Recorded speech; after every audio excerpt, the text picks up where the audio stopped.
Olá, senhores. Bom dia ou boa tarde a todos aquelas pessoas que me acompanham aqui nesse canal Antônio Vieira. Eu hoje quero falar para vocês que vou iniciar uma nova série de vídeos sobre topografia. Eu a denominei Topografia ao Alcance de Todos. Bem, aqueles que estão iniciando agora, estão vendo esse canal pela primeira vez, eu sou o professor Vieira, tenho esse canal Antônio Vieira dedicado à educação, à formação de profissionais, de um modo geral, na área de geomática, e vamos estudar assuntos gerais, já vamos com várias aulas sobre a parte de estudo de traçado. Quem não assistiu pode vê-las, e dentro em breve vamos tratar especificamente da aplicação da topografia para resolver vários problemas. Então eu quero fazer agora uma série de vídeos sobre topografia. Eu sou engenheiro civil, engenheiro cartógrafo, sou especializado em engenharia ferroviária e tenho mestrado na área de engenharia de computação, de sistema de computação, na área de concentração de geomática. E já estou aposentado e quero me dedicar agora ao ensino, a passar essa minha experiência ao longo de mais de 40 anos de experiência profissional, tanto na engenharia civil, cartográfica, na hidrografia e no magistério para as novas gerações.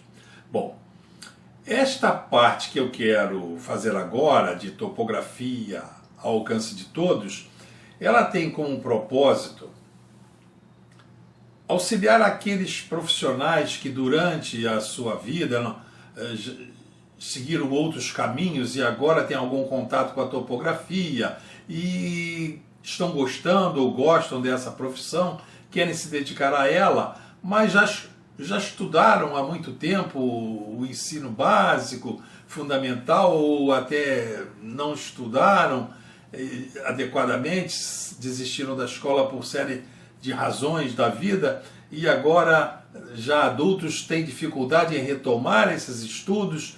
Então eu estou pensando nisso.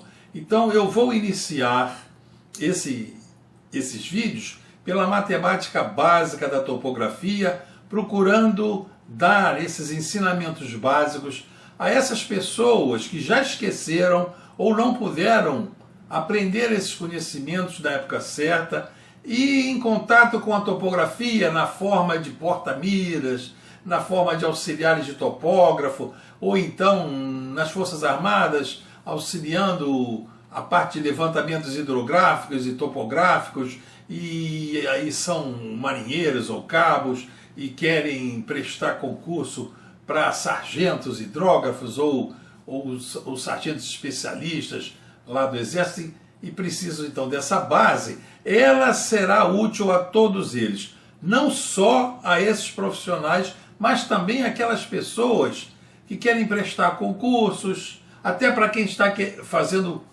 querendo prestar provas para o Enem. Essa parte básica vai auxiliar muito e eu vou procurar dá-la da maneira mais didática possível. Então, vamos a esse primeiro vídeo e depois outros mais virão. Então, tudo bem, pessoal. Vamos ao vídeo.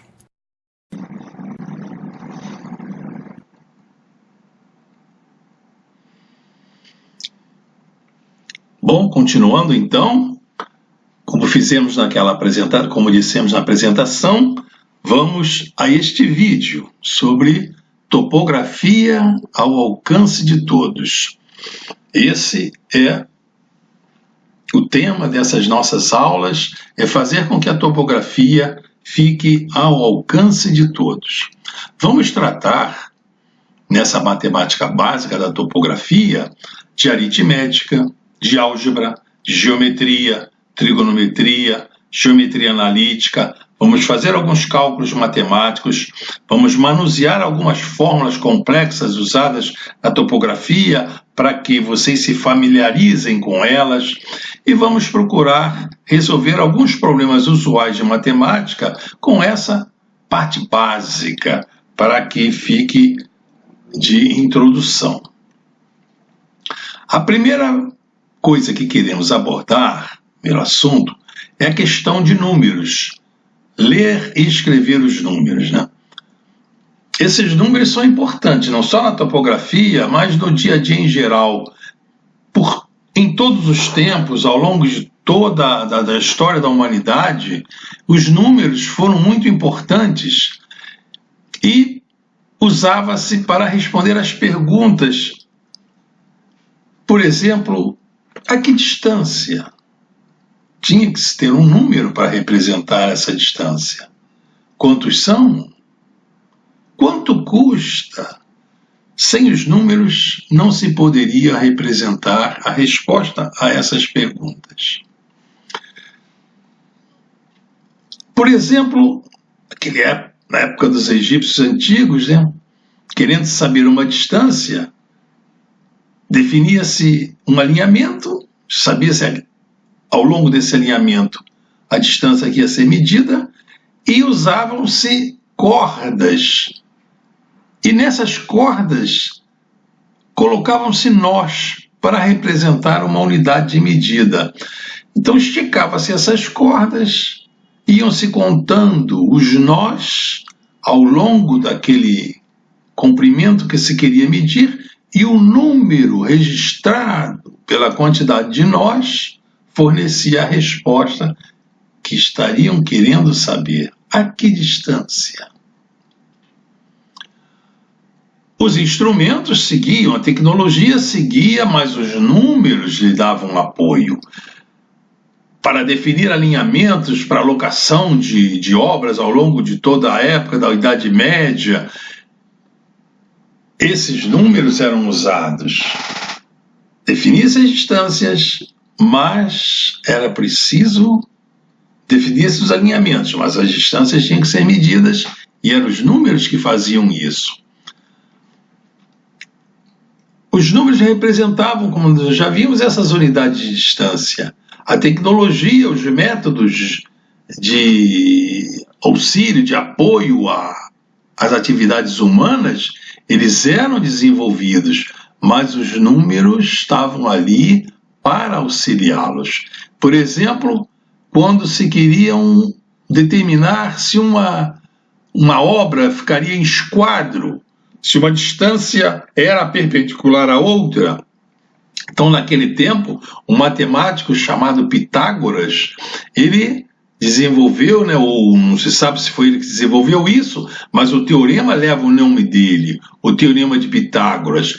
Então, para saber se um alinhamento é perpendicular ao outro, então eles pegavam a corda graduada em nós, amarravam a corda numa extremidade e iam esticando. Esticavam-se 3 nós nesse cateto menor, 4 nós ao longo desse cateto aqui maior, já chamava cateto, vamos dizer assim, esse segundo lado do triângulo, e esticavam a corda. O 13º nó coincidia com essa primeira estaca.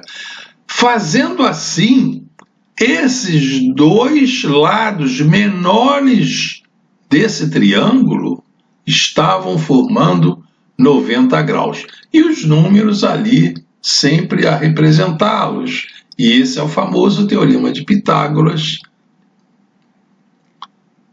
que é usado até hoje. Também não só para registrar, para representar grandezas angulares, mas os números também estão usados para representar grandezas angulares. Então, para se medir, às vezes, distâncias inacessíveis, alturas inacessíveis, foi preciso fazê-las indiretamente. E com isso, então, fizeram assim, nós vemos aqui como se fosse um tataravô de um teodolito, para medir ângulos verticais, aqui para medir ângulos verticais, semicircunferência graduada aqui em unidades de medida, e para medir ângulos horizontais aqui esse outro transferidor. Então, com isso, pode-se responder às perguntas: qual o valor de uma altura, né, altura de uma torre? Qual o valor de um ângulo entre duas direções quaisquer? Os números estão aí. Então, ao longo de toda a história da humanidade, os números foram apoiando a construção de grandes obras que até hoje, depois de milhares de anos, né, elas estão aí para testemunhar o engenho da raça humana, e implicitamente fica ali o valor dos números que foram usados para apoiar essas construções, apoiar aquelas medidas, registrá-las. Sem isso não seria possível. Agora, para representar os números, basicamente, né, nós temos duas notações: a notação arábica e a notação romana. Vamos iniciar pela notação arábica. A notação arábica, ela usa esses 10 símbolos: o 0, o 1, o 2, o 3, o 4, o 5, o 6, o 7, o 8 e o 9. Esses 10 símbolos são usados na notação arábica. E como é que se formam os números? Com esses 10 símbolos, os números podem ser formados combinando esses símbolos entre si, justapondo-os, agrupando-os, e com isso vai se formando os diversos números quando forem necessários. Eles são denominados, esses símbolos, né, cada um deles, né, e são denominados algarismos, em homenagem ao árabe chamado Al-Khawarizmi, que os tornou públicos. E todos os algarismos, os números, então, são expressos por algarismos, que também são chamados dígitos, né? Porque sendo 10, né, inicialmente, podemos imaginar que, se quisesse associar aos 10 dedos, aos 10 dígitos, dígito é dedo, né, das mãos, né, para iniciar aqueles processos de contagem. E dependendo da posição, né, que esse algarismo ocupe, ele terá mais ou menos valor. Então, criaram-se classes e ordens para representar esses conjuntos ou subconjuntos de números. O 0, ele não tem qualquer valor. Ele vai ser usado somente para preencher casas vazias ou ordens vazias nesses subconjuntos para representar os números. Números grandes, né, vão ser formados de várias ordens. Normalmente nós só usamos até 3 ordens, mas existem muito mais para formar. Então aqui nós estamos, nessa tabelinha aqui, nós estamos formando aqui e apresentando essas classes. Então, os números são formados em classes, organizados, né, em classes e ordens. Temos aqui a primeira classe, a segunda classe e a terceira classe, e assim por diante. Cada classe dessa é dividida em 3 partes. A primeira classe essa primeira casa da primeira classe é chamada ordem, ou casa, né? Ordem. É a ordem das unidades, aqui a ordem das dezenas, que é a segunda ordem, e a terceira ordem é a ordem das centenas. Analogamente, na classe do milhar, nós temos aqui essa quarta ordem, que é das unidades de milhar. Essa quinta ordem, que é das dezenas de milhar. Essa sexta ordem, que é das centenas de milhar. Da mesma forma, a terceira classe dos milhões. A sétima ordem é a das unidades de milhão. A oitava ordem é das dezenas de milhão e a nona ordem é das centenas de milhão. Então, por exemplo, colocando algarismos em cada uma dessas ordens, esse algarismo 1 aqui nessa nona ordem dos milhões, depois aqui o algarismo 4 e 9 preenchendo essa classe dos milhões. Depois esses algarismos 3, 7 e 6 preenchendo essa segunda classe dos milhares. E 8, 5, 1 preenchendo aquela primeira classe que não tem nome. Então esse número, formado pelos algarismos que preencheram essas ordens, é esse aqui, colocado nesta maneira. E como é que esse número é lido? Ele é lido da seguinte forma: primeiro, da esquerda para a direita, iniciando-se por essa classe mais elevada. Então aqui tem a classe, a primeira classe, que não tem nome, aqui a classe dos milhares e aqui a classe dos milhões. Então nós lemos esse número da seguinte maneira: falamos esse número e acrescentamos o nome da classe. Então, 549 milhões 276 mil 851. Está ele representado aqui.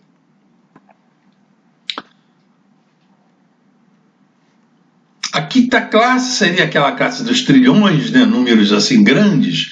Aparece no dia a dia, em jornais, em revistas, mas na vida prática assim, tem pouca utilidade, só em casos assim especiais.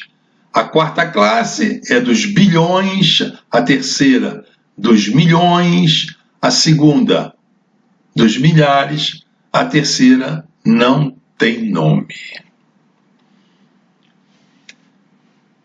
Já vimos, então, que cada classe de algarismos é lida da mesma maneira. Então, vai se ler o número da esquerda para a direita, colocando-se o nome da classe no final. Esse número já vimos como ele se lê naquele slide anterior. 549 milhões, esse milhões é o nome da classe, 276 mil, mil é o nome da classe, 851 é a primeira classe, não tem nome. E a respeito dos zeros, eles, já vimos então que eles são usados meramente para preencher ordens que não têm algarismos. Então, por exemplo, esse número. Nessas classes aqui das unidades simples, as dezenas e as centenas não têm nenhum algarismo. Eles não têm dezenas nem têm centenas. Colocam-se zeros para preencher essas ordens, essas casas. A mesma coisa nessa classe dos milhares. Não tem números nas unidades, dezenas e centenas de milhares. Analogamente, na classe dos milhões, não tem unidade de milhão, nem dezena de milhão, nem centena de milhão. Então, como é que se poderia ler esse número? Como se leria? Aqui são milhões, então aqui são 125 bilhões. 0 milhões e 0 mil. Não, não é assim que se lê esse número. Esse número é lido da seguinte maneira: 125 bilhões é o nome dessa classe, colocado o nome, e 1 é a unidade dessas dezenas simples. Assim é lido esse número: 125 bilhões e 1. Alguns exercícios. Então agora eu aconselho vocês a ter lápis e papel na mão para fazer esses exercícios. Eu vou colocar os números e vocês podem dar um pause e escrever os números. Escrever, não só lê-los, mas também os escrever. Então esse número, como ele é lido e como ele é escrito. Então você, para dar um pause assim no vídeo, escreve e depois confere com o que será mostrado. 10 milhões, está aqui a classe, a unidade simples, a segunda classe dos milhares e essa dos milhões. Então são 10 e o nome da classe, milhões. 67 mil, não tem centenas de milhares, então o zero ocupa a ordem das centenas. 72, o zero não tem, as unidades simples, a classe simples não tem centenas, então o zero foi colocado aqui para a representar. Outro exercício. Como é que se lê e escreve esse número? Você dá um pause e escreva. 87.109. Analogamente, esse número não tem nenhum algarismo das unidades, na primeira classe, só na unidade dos milhares. Então, esse número é escrito e lido da seguinte maneira: 6.000. E este? 1.121. Muito obrigado, esse foi o fim da aula. Se vocês gostarem dessa aula, assistam as demais, indiquem, né, para seus colegas que estão querendo fazer concurso, ou fazer uma revisão, que nós vamos tratar desse assunto e prosseguindo nas próximas aulas. Se gostaram, dê um like aí, se ainda não estão inscritos, inscrevam-se no nosso canal, que vamos prosseguir colaborando com a educação. Muito obrigado.